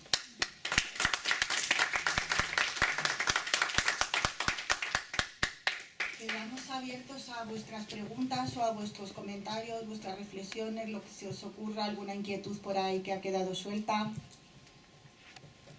Aurora, uy, qué bien, mira qué bien. ¿Se puede ser un alumno de altas capacidades en creatividad, por ejemplo? Te digo porque tradicionalmente estamos acostumbrados a que un niño o una niña sea brillante en matemáticas, en física, en lenguaje o en otras áreas tradicionales del currículo. Pero, ¿y por ejemplo el niño que tiene una alta capacidad en baile o en socialización o en liderazgo en clase? ¿Eso cómo se diagnostica? Eso te toca a ti. Aurora, es que lo pone muy difícil. Vamos a ver, el diagnóstico que se hace, ya te lo repito, lo he comentado aquí, es que técnicamente lo que se hace es diagnosticar mediante pruebas psicométricas. Se le hace una prueba de creatividad. Claro, se hace una prueba de creatividad. El CREA, por ejemplo, y algunos más. Por ejemplo, nosotros tenemos como parámetro que tenga un 60% de creatividad o más. Un CI de mayor de 130. Y luego hay una serie de recogida de datos de los padres, de los propios compañeros, etcétera, y luego sus propias producciones, ¿no? Tú les ves, hay algunos. Mira, curiosamente, el centro donde yo trabajo es un centro que tiene los 3 bachilleratos. Creo que poco habrá. De eso ya quedan poco. Entonces, el bachillerato de arte, curiosamente, tiene algunos superdotados que tienen una alta creatividad. Es decir, que lo que pasa es que, vuelvo a repetirte, técnicamente la definición de sobredotación, la de alta capacidad, está muy bien definida. Quiero decir, creatividad mayor del 60%, una serie de cuestiones de competencia con la tarea, CI mayor de 130, etcétera, etcétera. Luego puede o no corroborarse con los contenidos o con los conocimientos, a veces no lo es. Se determina a partir de ahí. No es especialmente porque sea más o menos creativo, que también se ve, ¿no? El tema es que cuando esa creatividad también tiene cierta genialidad artística, enseguida lo ves, pero curiosamente fíjate que mayormente si tuviera una genialidad matemática me lo pasarían para ver si era de alta capacidad. Si tiene una genialidad artística solo me dicen qué bueno es pintando. Y no se les ocurre decir, oye, a ver si casualmente de la creatividad también hay otras cosas, ¿no? Eso es curioso, pero es verdad. Pero también creo que eso lo define el sistema y la fundamentación en la que estamos. Yo estoy seguro de que en el centro de bachillerato esos alumnos superdotados no tienen buenos rendimientos en historia, en geografía, en lengua. Y en matemáticas sobre todo. Sí, pero porque creo que ahí ya también hay una definición determinada de sus propias expectativas y sus propias motivaciones. O quizás también una falta del sistema de adecuarse a cosas mucho más innovadoras. En el libro ya hablamos de metodologías. Claro. Es decir, si tú te empeñas en hacer la historia a nivel simple y llanamente de leer un libro, puede que ya es que no estás adaptándote a otros estilos de aprendizaje, no solo de él. Por competencia. Pero evidentemente si él además tiene ese espíritu artístico y tiene esa visión de las cosas, igual a él lo que le gustaría es que la historia se la contaras desde el punto de vista del arte. Y no hay ningún problema, porque precisamente luego denostaremos las leyes, pero la LOMCE habla de metodologías didácticas diversas. Nadie está hablando de que solamente se utilicen los exámenes, y hay apartados muy concretos, se habla de portfolios, se habla de rúbricas, se habla de un montón de cosas. Es decir, no se puede arguir que no se puede cambiar la metodología porque la ley no lo permite, o sea, eso es absurdo. Pero sobre todo es que creo que además esas metodologías que ayudarían al superdotado también ayudarían al resto de los demás. O sea, hay experiencias que se hicieron hace unos años de coordinación en un libro digital por ahí, aprendizaje cooperativo con alta capacidad, que se desarrolló en Conrad y en algunos otros sitios, donde lo que se hacía es aprovechar las posibilidades que se tenían con las altas capacidades, las metodologías que se utilizaban con ellos, para hacerlo de una forma extensiva al resto del aula. Entonces, por suerte o por desgracia, no se determina la alta capacidad por la vía de la creatividad o por la vía de un punto de genialidad, ¿no? Es así, pero repito, ojalá las demandas vinieran también de ese lado, porque se viera que la genialidad o la creatividad virtuosismo forma parte del cerebro, ¿no? En ese sentido. Quizás las cosas cambiarían en ese sentido, pero estoy seguro de que muchos chavales, yo tengo chavales en primero o segundo que le ves y dices, madre mía, qué artista, ¿no? Pero, repito, a mí nadie me ha venido a demandar después de haber visto la producción artística, bueno, y también la producción de escritura y todo eso, Claro, o sea, claro. la construcción gramatical y tal. Nadie ha venido por eso, ha venido por lo otro. ¿Sabes? Porque suma muy rápido y demás. Suma rápido, pregunta cosas que no suelen preguntar, es un poco disruptivo porque siempre está haciendo cosas y preguntando tal, y sobre todo porque parece que viene muy bien, ¿no? Y tal, pero no he tenido ni una sola, porque me haya venido, oye, qué bien dibujo, qué bien pinta, qué creativo es en todos los órdenes, que cuando se pone a hacer proyectos es una maravilla, mira a ver si es de alta capacidad, ¿no? No ha sido por eso. Bueno, si quieres hago un poco de abogado del diablo. Mira, Aurora, aquí en Madrid sabes que tenemos una escuela de pensamiento matemático, la Miguel de Guzmán. Y vinieron a hablar con nosotros a la dirección general para ver si podíamos firmar un convenio con Que conste, los María chavales Antonia, de... y perdona que te interrumpa, que les envíe invitación, ¿eh? Me parece muy bien. Pero vinieron para ver si firmábamos un convenio para incorporarlos a los grupos extracurriculares estos de enriquecimiento con alta capacidad.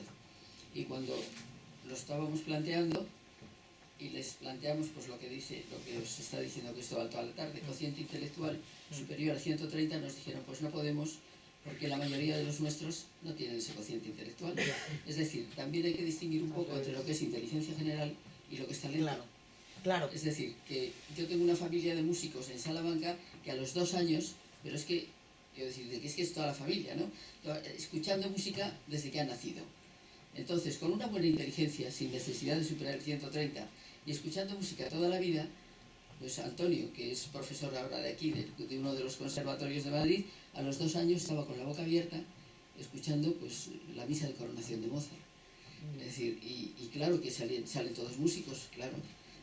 Y hay familias de pintores, de no sé qué, de diferentes profesiones, que es que lo están, sobre todo en arte, es decir, una persona que está rodeada de pintura, de música, desde que nace, pues... Bueno, y si está rodeada de abogados también suele hacerse abogado. Y si sí, está lo rodeada... que pasa es que eso ya no sé si es más pragmático Claro, claro. que de talento específico. Yo me ¿no? refería un poco a toda la parte al musical, concepto de a toda Gardner, la ¿no? De las creatividad. inteligencias Claro. múltiples, y si de alguna vez Sí, por sí. todas, pues la capacidad o el mayor talento de un niño una niña en un baile, en el baile, Sí, sí. en la Claro. pintura o pues se empieza a tener en cuenta, ¿no? Sí, es que O debería la de empezarse inteligencia aplicada a un campo determinado, pues bueno... Porque llamas habláis de inteligencia altas múltiple. capacidades por áreas, ¿verdad, María Antonia? No, Siempre. no, Antes, no. Sí, lo- La ¿cómo? alta capacidad es general. Y luego aplicada a un campo específico, es un talento específico para ahí. O si le quieres Son dos llamar conceptos muy inteligencia distintos, múltiple, ¿verdad? Pues es diferente. Es que, Es diferente. Entonces una persona con una buena capacidad intelectual, en función de dónde está, de montones de circunstancias, se dedica más a la música, por hablarte de arte, de puro arte, así de lo que entendemos, a la pintura, escultura, en función de otra serie de gustos, de tendencias y muchísimo de contexto. Muchísimo de contexto. Ya. Sí, es que la fundamentación de las pruebas psicométricas no están desde la perspectiva de las diferentes inteligencias, sino de factores cognitivos. Razonamiento verbal, comprensión verbal, velocidad de procesamiento, es decir, factores de funciones ejecutivas. Es que, es lo que decía al principio, es que hay que evolucionar hacia adelante. Es decir, ahora mismo muchos profesores incluso dicen, oye, que tenéis 8 inteligencias, nada más que utilizáis 2, ¿no? Vale, sí, en el contexto general digamos en la literatura sí que se está empezando a utilizar el concepto de inteligencia múltiple, etcétera, etcétera. Pero cuando técnicamente se definen las categorías, seguimos en modelos cognitivos, es decir, que es que nosotros seguimos valorando el razonamiento verbal, la comprensión verbal y no estamos valorando un test que permita determinar coeficientes o cocientes de inteligencia múltiples. Claro, ¿Y a eso qué nos no lleva con me eso? expresa, Porque, es lo que quería. ¿cuál sería el Eso cociente no- intelectual claro. de ese tipo? Claro. ¿Alguien? Sí. Bueno, buenas tardes. Yo creo que, no sé si hay muchos como yo soy padre afectado. Entonces, dos cuestiones. Hablaba de formarse también como familia. Al final también sí que a mí, bueno, por parte afectada, sí que me gustaría ¿dónde? Es decir, yo estoy aquí de casualidad, pero muy de casualidad. O porque tengo una vecina que es psicóloga, que, oye, mira, lo sabe y te manda la invitación y bien. ¿No? Te escapas del trabajo y vienes. ¿Dónde? Porque Claro. al final sí, yo me puedo meter en internet, puedo buscar, pero yo desconozco un poco la calidad de todo eso. Es decir, Ya. puedes tener mucha oferta, pero yo no sé qué va a ser bueno, qué va a ser... No, no es mi campo, no soy docente, ¿no? Eso por un lado. Y otra cuestión, yo estoy de momento bastante contento con el colegio, además de que mi hijo tiene 7 para 8 ahora. Lo han detectado, no hay problema, está evaluado y demás. Pero sí que te das cuenta que también depende mucho del profesor que le toque en cada etapa. Es decir, hasta el año pasado ha funcionado muy bien, este año ha empezado a tener algún problemilla, se ha solucionado, no hemos tenido problema de rendimiento escolar por cierto mal comportamiento en clase. Claro, luego te reúnes con la profesora, te dice en algún momento dado es que me cuestiona. Bueno, no sé, entonces tampoco quiero culpar a la profesora porque yo tampoco estoy en el día a día, pero bueno, que ha habido algún problema. Hasta ahora se ha funcionado muy bien con diferentes profesores, ahora tiene una profesora nueva este año, que no sé si los problemas que ha tenido el niño, que también ahora es consciente, porque ahora nos ha pasado un día, oye, te estás portando mal, joder, es el más trasto de la clase y dices, sí, el más listo. Entonces el niño ya es consciente de lo que es. Entonces, vale, muy bien, yo estoy contento con el colegio, pero ¿cómo puedo salvar, digamos, esas cuestiones puntuales de un año académico que le toca a una profesora o un profesor que no es capaz de gestionar eso, o que desde nuestro punto de vista no lo gestiona como lo han gestionado otros? No lo sé, tampoco quiero culpabilizar a la profesora en concreto, porque Ya. bueno, entiendo que hay Mira, muchos factores. lo que sí que te puedo, de entrada, recetas mágicas y milagros muy complicado. Eso no existe. Evidentemente depende de las circunstancias, pero ahí también depende de cómo tú, como persona, te vayas empezando a afrontar este problema y una reflexión profunda de lo que tienes de tu hijo, de cómo es, etcétera, etcétera, y con lo que se va a encontrar, ¿me comprendes? Es decir, primero tienes tú que tomar conciencia, yo te lo digo como madre ahora, porque sí que es cierto que, pues oye, cada uno tiene sus circunstancias, aquí te hablo como madre. Tienes que autoeducarte y cambiar perspectiva y saber que por esta razón X, que no es ni buena ni mala, sino que te toca igual que te puede tocar otra, pues a lo mejor las cosas a veces son fáciles y a veces no.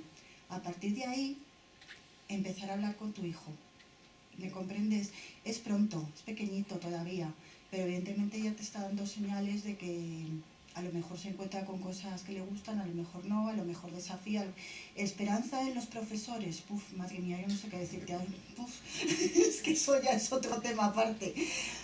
Yo tendría confianza en mí mismo, en este caso, y en saber afrontar conflictos y cultivarte tú.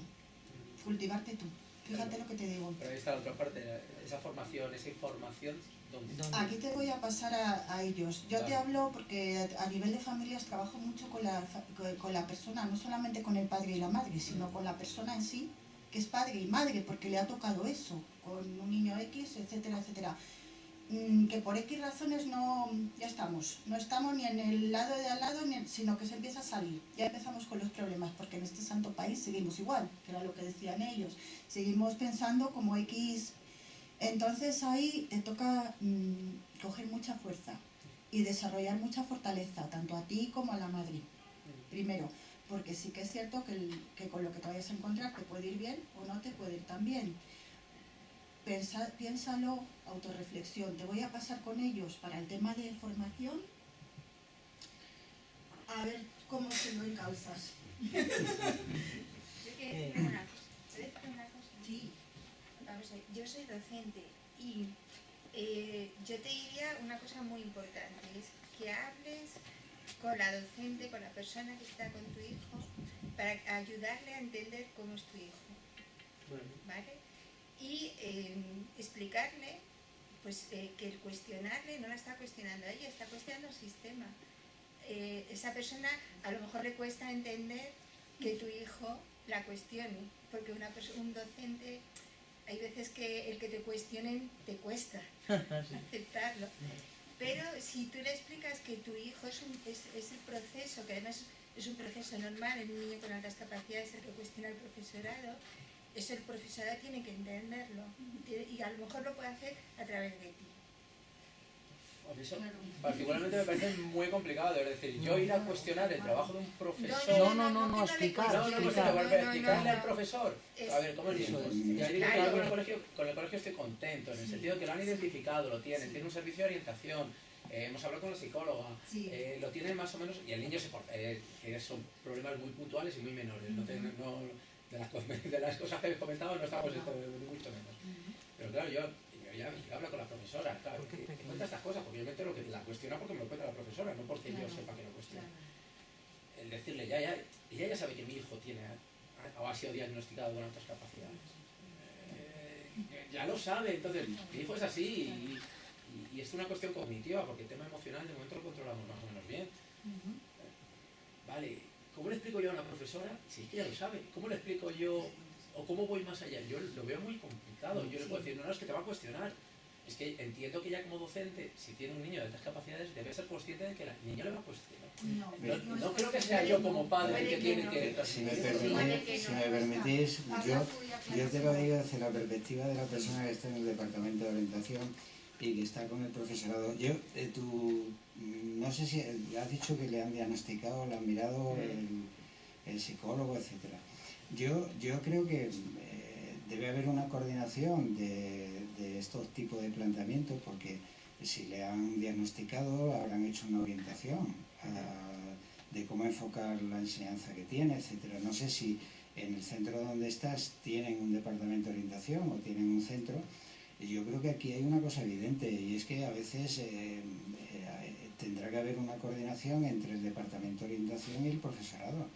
Yo, por ejemplo, con los alumnos que son de alta capacidad, con los profesores que me comentan ciertas cosas, como podría ser ese, yo lo que hago es asesorarles. Es decir, tú puedes plantear un asesoramiento, una coordinación entre el departamento de orientación o el equipo de orientación o el psicólogo o la psicóloga que esté, para que asesore y oriente a la profesora y le pueda comentar. Ya es otro estatus diferente. A mí me vienen los profesores algunas veces, es que, jolín, es que hace, pues me da preguntas, ya, pero es que mira, es que él lo que hace no es cuestionarte, él lo que hace es cuestionarse la vida. Y a lo mejor también se cuestiona la vida a otros y luego él pues a lo mejor lo expresa de otra manera o simplemente lo hace de modo propio. ¿Qué debes hacer? Pues encáuzalo.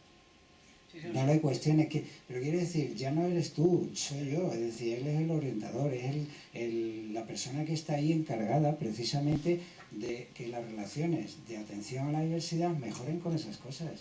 O sea, yo creo que en tu caso, ese tipo de cosas que a ti te preocupa, porque yo no sé cómo le ves tú que ella reacciona a eso, también no sé si ella reacciona, o sea, si te lo dice, digamos, como un comentario normal o te lo dice como una especie de, es que me cuesta.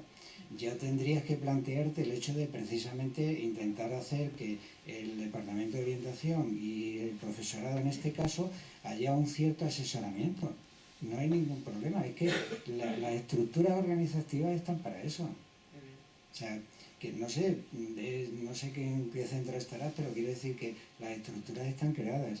Hay reuniones de tutorías, a veces son reuniones informales y otras son formales. Hay una coordinación que se establece siempre entre los departamentos y los equipos de orientación con el profesorado para que ellos o bien les pregunten, o bien le comenten, o se dejen asesorar. Y a veces lo que se hace desde los servicios de orientación es precisamente coordinar a familias con profesores. O sea que yo no tendría ningún problema en que si tú como padre, como familia me vienes a comentarme un poco la preocupación que te suscita esa opinión de la profesora, yo hablaría con la profesora y le comentaría un poco las cosas y le aclararía ciertos problemas, o simple y llanamente, incluso muchas veces lo que haría sería coordinar familia y profesorado para limar esas historias, que a veces es mucho más sencillo de lo que parece. Claro. Hay más cosas todavía, es decir, llega un momento, tú puedes hacer el planteamiento de decir, hombre, pues es evidente, porque el profesorado también se autoevalúa a sí mismo, aunque no lo parezca, y a lo mejor se llega al convencimiento de que no se saben afrontar bien estas cosas, y a lo mejor es la sugerencia de que haya un curso al profesorado para que le formen en atención a la superdotación, y eso también puede ser la consecuencia de estas cosas. Es decir, hay que sacar de las dificultades las oportunidades. Entonces, eso hay que saber manejarlo. No lo veas tan complicado. Quiero decir, a veces es cuestión de manejo, cuestión incluso de saber, o claro, también con qué tipo de persona estás, pero no lo veas complicado. Quiero decir, siempre hay posibilidades en el sentido de que hay resquicios, hay incluso cuestiones normativas que pueden ser perfectamente dados. Lo que tú me preguntas, o sea, si tú me preguntaras a mí y yo te dijera, ahora mismo fueras padre que hubieras acudido al departamento de orientación para comentarme estas cosas, yo ya, posiblemente a ti te diría, bien, lo tengo en cuenta, tal, y no te preocupes, yo ya vería cómo y de qué manera hablo con la profesora para que de alguna manera empiece a haber una cierta coordinación y la actitud de la profesora cambie. Son funciones mías, quiero decir, o funciones de los departamentos, que no es algo raro, es que muchas veces se desconoce. Estamos para eso, de verdad. Si a mí lo que me sorprende muchas veces es que después de que ya ha ocurrido varias ocasiones en las que ya ha habido cierto grado de descoordinación, cuando ya la cosa, digamos, tiene un nivel de conflictividad, es cuando me llega la cuestión. Y entonces, claro, la cosa ya es diferente, porque estamos ante una situación de conflicto y no ante una cuestión de asesoramiento. Y ya es diferente. Muchas veces es saber utilizar las cosas. Yo me he encontrado familias que me han venido con la preocupación de cómo se está enfocando el trabajo de su hija o de su hijo, que tiene una dislexia o tiene cualquier cosa, porque no lo ven claro. Pues conciertan una entrevista, hablamos con él y tal, yo ya sé lo que hay dentro, es decir, que yo ya manejo la situación de alguna manera. Entonces, o bien le vuelvo a llamar, hablo con el profesor, le pongo en comunicación, tenemos una reunión entre familia y padres y profesores, es decir, o a veces simplemente son aclaraciones, fíjate, aclaraciones. ¿No te has planteado el tema de las asociaciones de altas capacidades?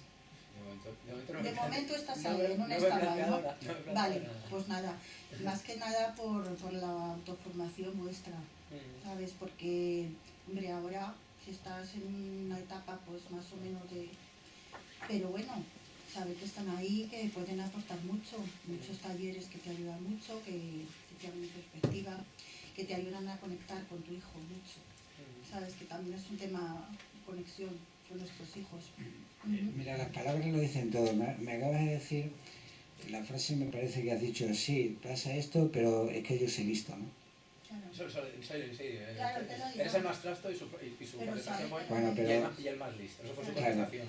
pero fíjate que ahí, o sea, ese asalto es muy importante, porque él te está diciendo, es cierto, yo entiendo que soy así, pero por contraposición es que soy inteligente. Fíjate si tienes ahí oportunidad para empezar a hacer una transformación de sus propios pensamientos y cómo gestionar sus emociones.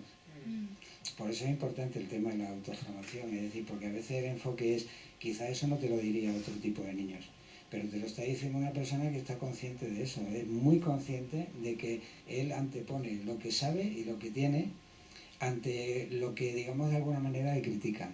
Entonces no lo va a poder resolver de la misma manera que de otra forma. Entonces tienes ahí la oportunidad para empezar a hacer lo que hablamos en el libro, el coaching.